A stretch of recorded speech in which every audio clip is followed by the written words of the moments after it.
政治の研究家、陽平です。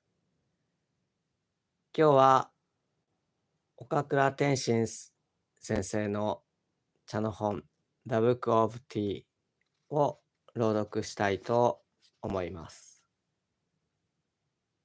宗教、教育、政治が一致した今、すべてのものを天国、芸術世界に変えゆく創造社会。神へすべてをお捧げする清き世界としてお返し申し上げる世界。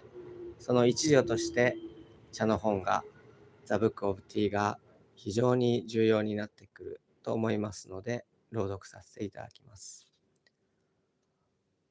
The Book of Tea Chapter 5 Art Appreciation. Have you heard the Taoist tale of the taming of the harp? Once in the hoary edges in the ravine of ramen stood a kili tree, a veritable king of the forest. It reared its head to talk to the stars. Its roots struck deep into the earth, mingling their bronze coils with those of the silver dragon that slept beneath. And it came to pass that a mighty wizard made of this tree a wondrous harp, whose stubborn spirit should be tamed but by the greatest of musicians.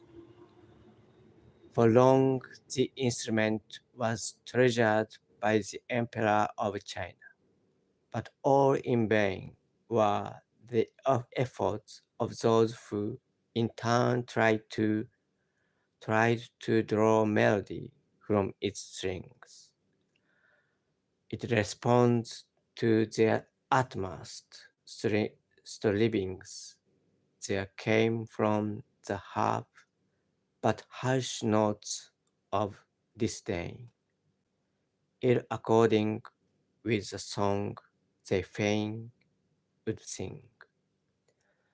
The harp refused to recognize a master.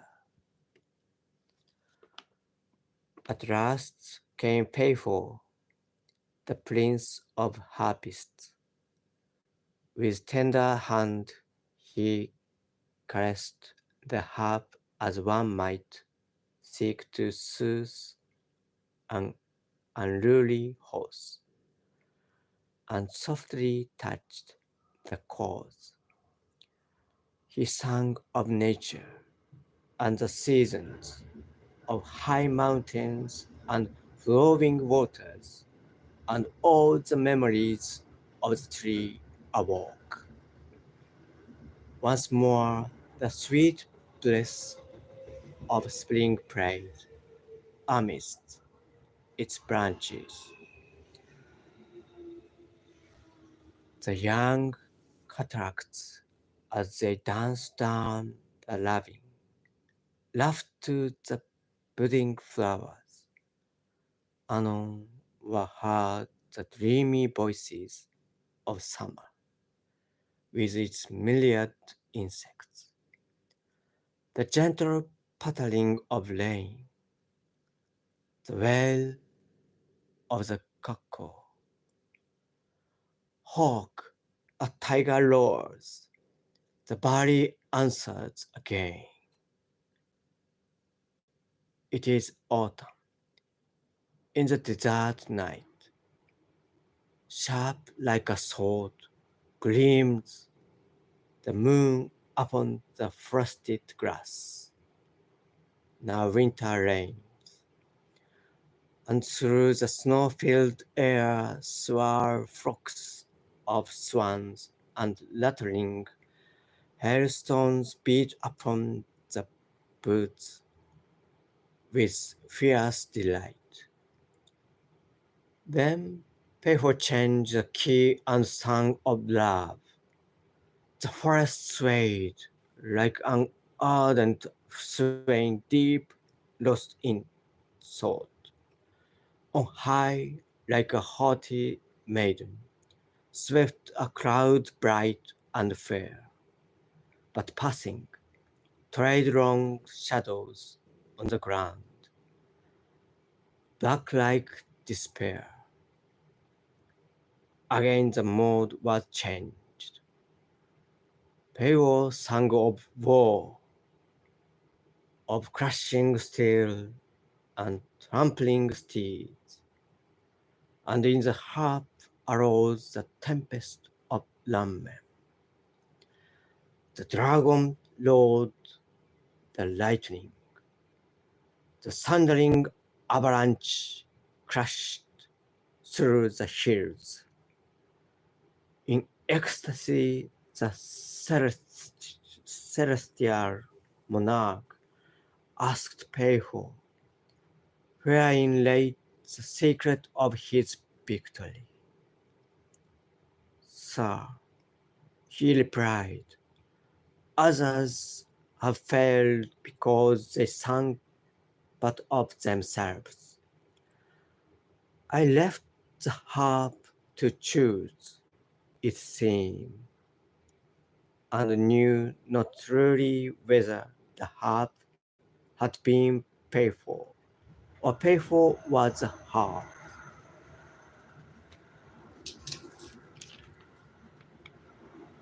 This story well illustrates the mystery of art appreciation. The masterpiece is a symphony played upon our finest feelings. True art is playful, and with the harp of Lamme, the magic touch of the beautiful, the secret cause of our being are awakened. We vibrate and thrill in response to its call. Mind speaks to mind. We listen to the unspoken. We gaze upon the unseen. The master calls forth notes we know not of. Memories long forgotten all come back to us with a new significance. Hopes stifled by fear, yearnings that we dare not recognize, stand forth in new glory. Our mind is a canvas on which the artists lay their color. Their pigments are our emotions. Their chiaroscuro, the light of joy, the shadow of sadness.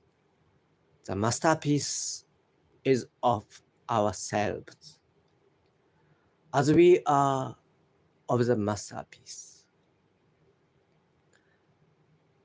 The sympathetic communion of minds necessary for art appreciation must be based on mutual concession. The spectator must cultivate the proper attitude for receiving the message, as the artist must know how to impart it. The tea master Kobori Enshu, himself a daimyo, has left to us these memorable words.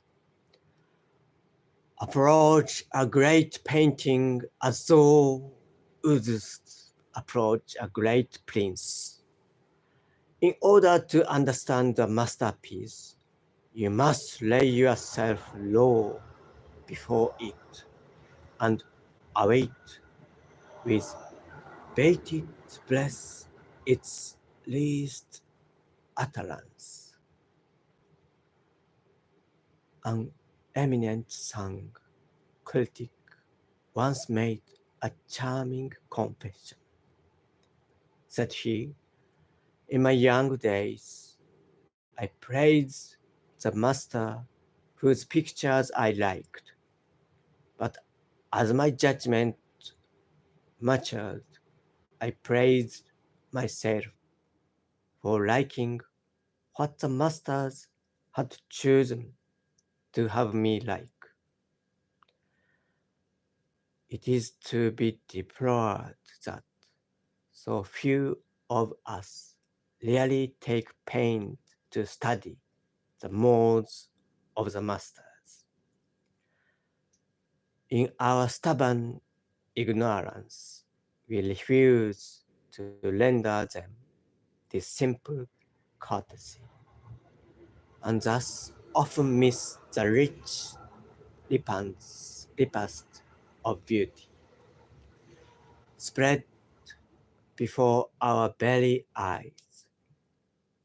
A master has always something to offer, while we go hungry sorely because of our own lack of appreciation.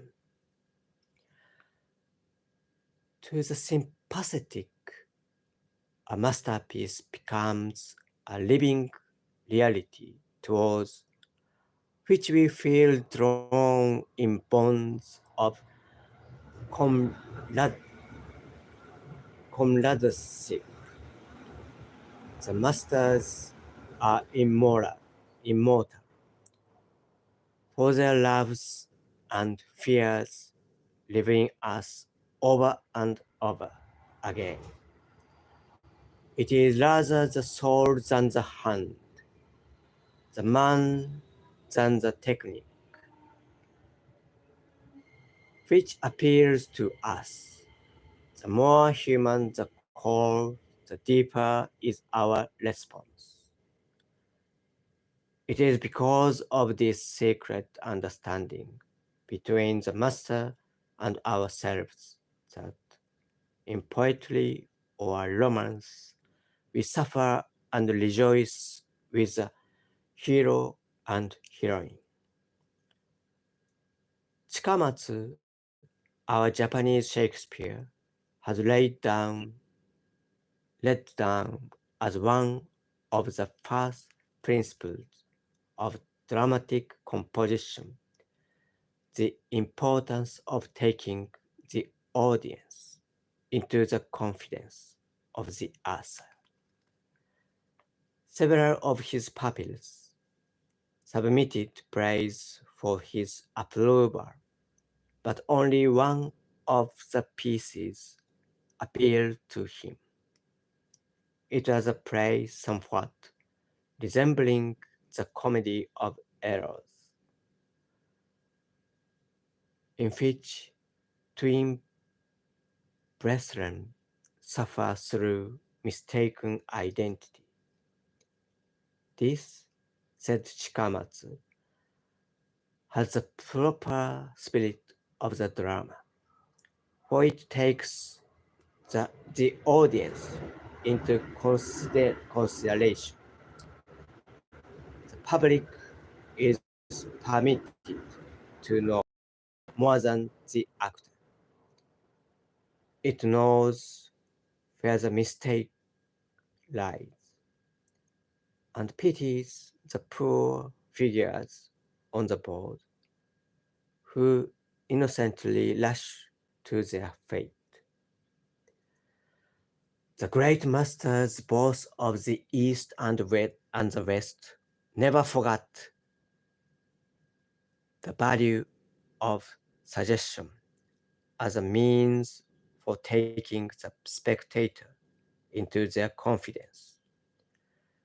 Who can contemplate a masterpiece without being awed by the immense vista of thought presented to our consideration? How familiar and sympathetic are they all? How cold in contrast the modern commonplaces. In the former we feel the warm outpouring of a man's heart. In the latter, only a formal salute. Engrossed in his technique, the modern rarely lies above himself. Like the musicians who vainly invoked the ramen harp, he sings only of himself. His works may be nearer science, but are further from humanity. We have an old saying in Japan that a woman can't love a man who is truly vain, for there is no crevice in his heart for love to enter and fill up. In art, in art, vanity is equally fatal to sympathetic feeling, whether on the part of the artist or the public. Nothing is more harrowing than the union of kindred spirits in art. At the moment of meeting, the art lover transcends himself. At once he is and is not. He catches a glimpse of infinity, but words can't voice his delight, for the eye has no tongue. Freed from the fetters of matter, his spirit moves in the rhythm of things. It is thus that art becomes akin to religion and ennobles mankind. It is this which makes a masterpiece something sacred. In the old days, the veneration in which the Japanese held the work of the great artist was intense. The tea masters guarded their treasures with religious secrecy, and it was often necessary to open a whole series of boxes, one within another, before reaching the shrine itself. The silken wrapping, within whose soft halls lay the Holy of Holies,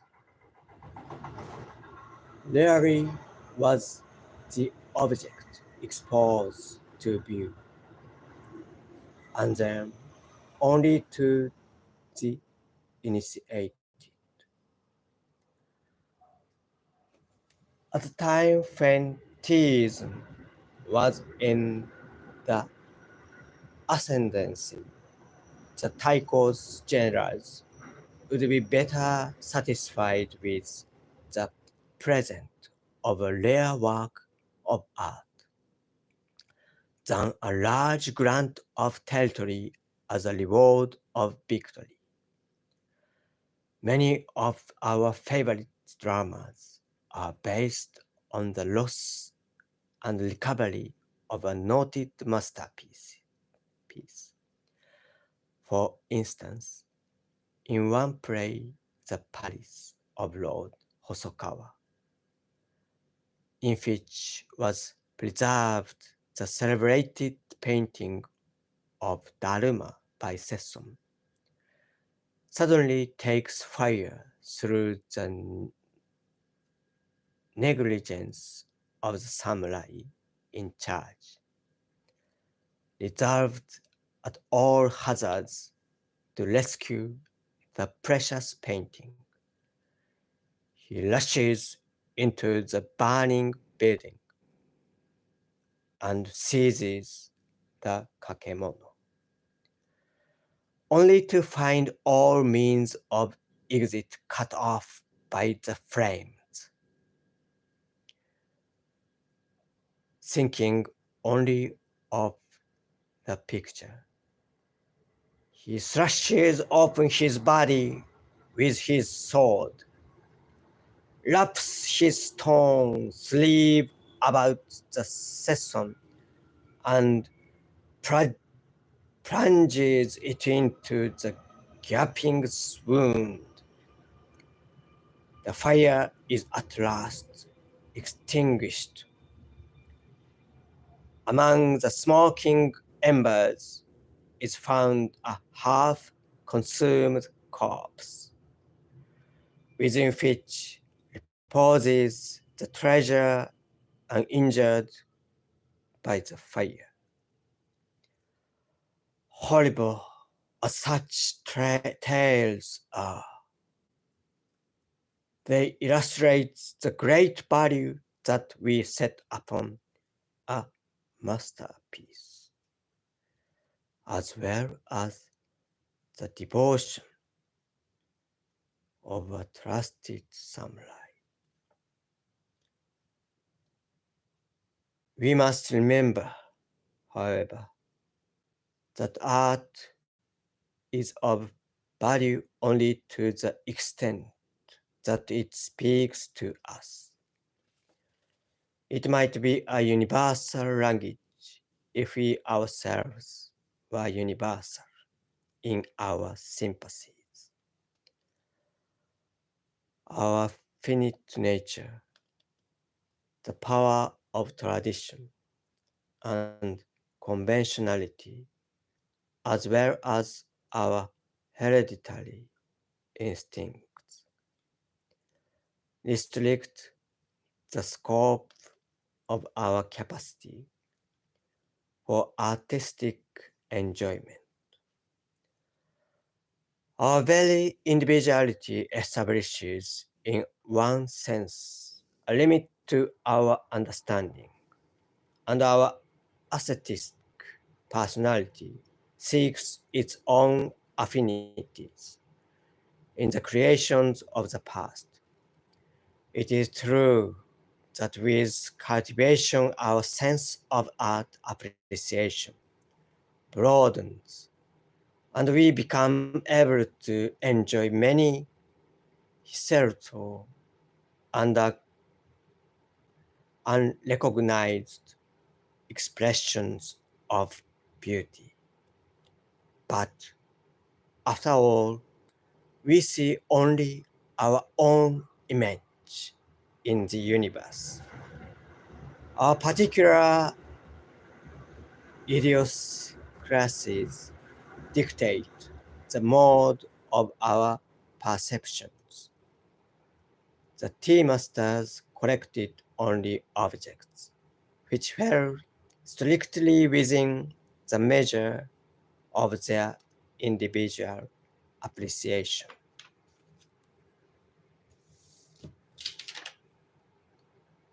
One is reminded in this connection of a story concerning Kobori Enshu. Enshu was complimented by his disciples on the admirable taste he had displayed in the choice of his collection. Said they, each piece is such that no one could help admiring. It shows that you had better taste than had Rikyū. For his collection could only be appreciated by one beholder in 1,000. Sorrowfully Enshu replied, this only proves how commonplace I am. The great Rikyū dared to love only those objects personally appealed to him. Whereas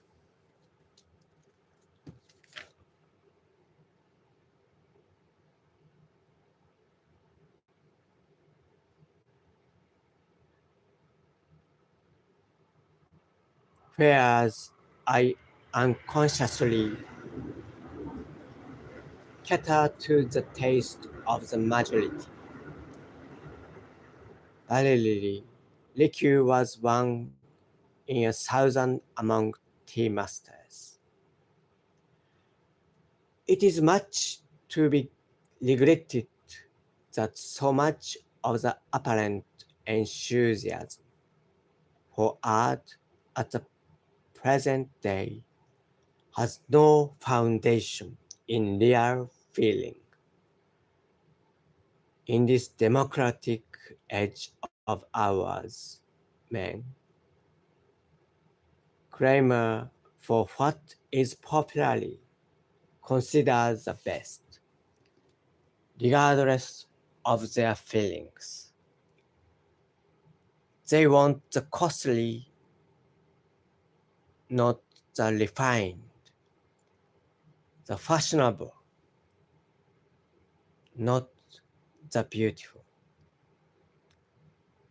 To the masses, contemplation of illustrated periodicals, the worthy product of their own industrialism, would give more digestible food for artistic enjoyment than the early Italians or the Ashikaga masters, whom they pretend to admire.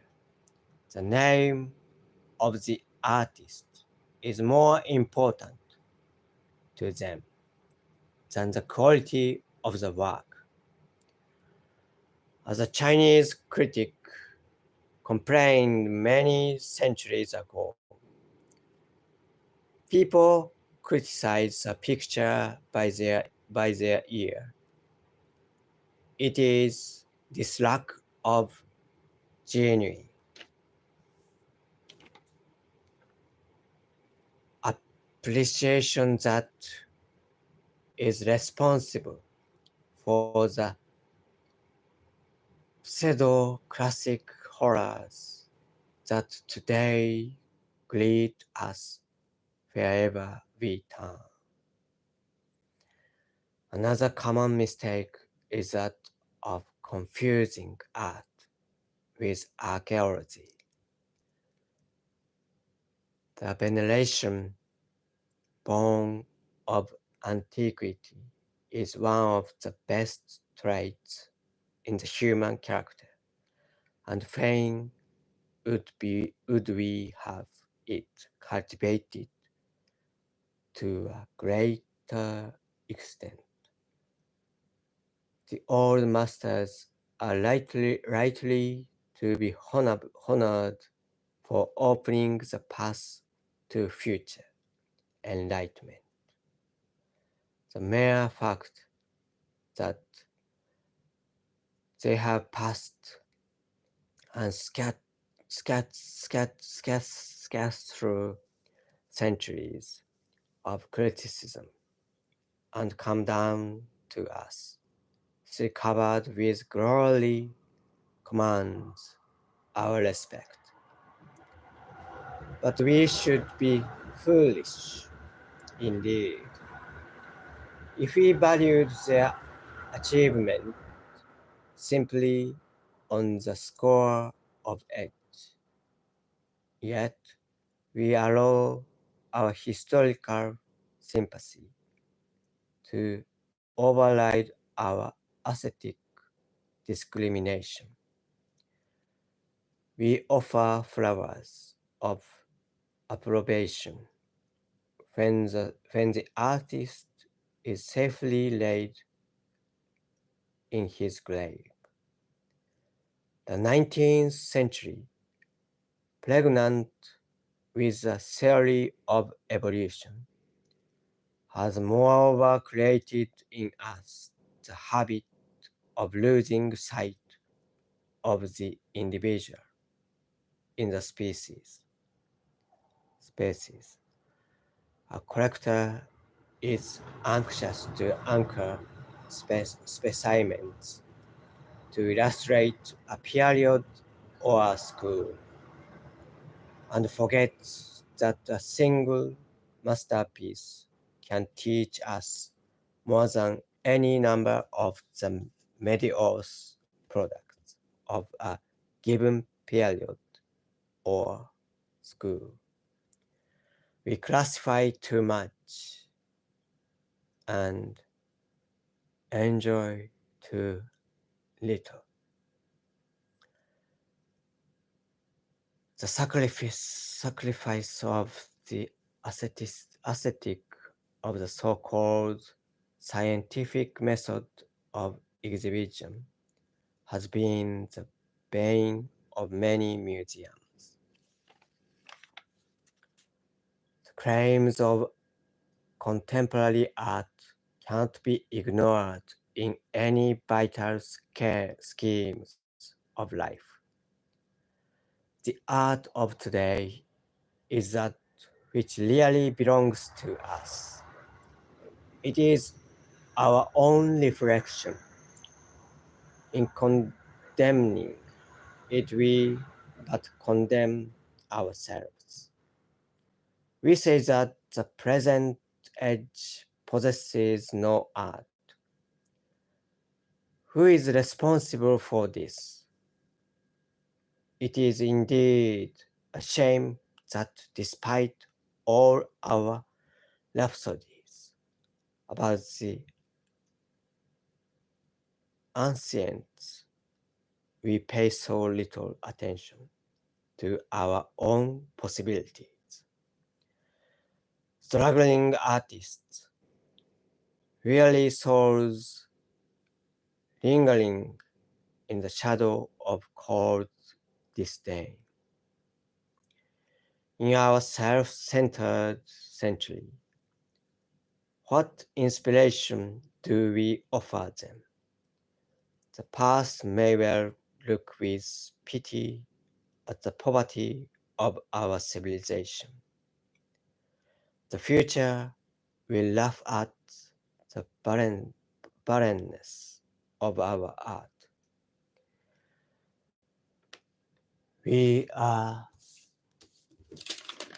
destroying art in destroying the beautiful in life. Would thus some great wizard might from the stem from society shape a mighty harp whose strings would resound to the touch of genius.